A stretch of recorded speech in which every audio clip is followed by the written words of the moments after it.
Quant aux étudiants qui vont, surtout, on doit faire face à ces étudiants qui sont venus de l'intérieur du pays et qui n'ont pas de famille pour la plupart à Kinshasa. Et donc, on va les recenser pour voir comment est-ce que, dans un premier temps, on peut assurer leur logement et le transport de tous ceux qui vivaient dans les homes et qui sont obligés maintenant de faire des navettes.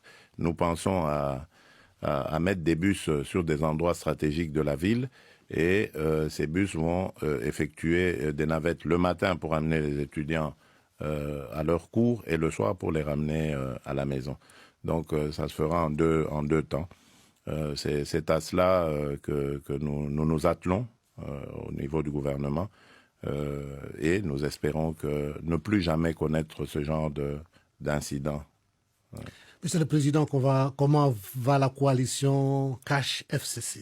Ça va, on va dire dans l'ensemble, avec des hauts et des bas. Vous savez, il y a eu de part et d'autre, comme ça, des envolées oratoires qui ont un peu mis le feu des fois. Mais je pense que c'est inhérent à une expérience aussi nouvelle, aussi inédite qu'est la nôtre. Nous n'étions pas du tout préparés à vivre cela. la coalition. Pas du tout. C'est vraiment un accident de l'histoire.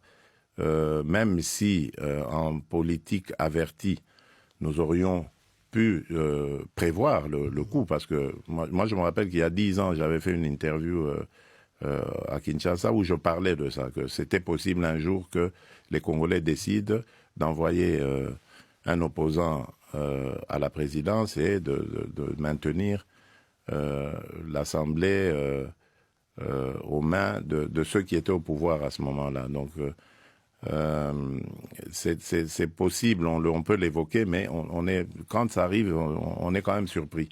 Donc c'est une nouvelle expérience dans la vie politique de notre pays et nous sommes en train de la vivre avec évidemment ses hauts et ses bas. Donc l'essentiel c'est de ne pas perdre l'objectif premier qui est le service à notre peuple et d'assurer la paix, la sécurité sur l'ensemble du territoire et de tous les jours se battre pour l'amélioration de la qualité de vie de nos concitoyens. Moi, c'est ça qui m'importe le plus et je ne vois personne, que ce soit au sein de la coalition ou ailleurs, m'empêcher de remplir cette mission. De servir votre peuple. Et s'il fallait, c'est une question qui me vient comme ça, Monsieur le Président, s'il fallait choisir entre la coalition et le peuple d'abord?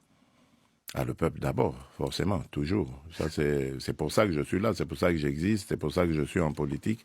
C'est pour servir mon peuple, servir mon pays, faire de ce pays le leader qu'il mérite d'être. La République démocratique du Congo, moi je suis convaincu, est un pays béni, qui a un grand peuple et ce peuple mérite un meilleur sort que celui qu'il vit en ce moment.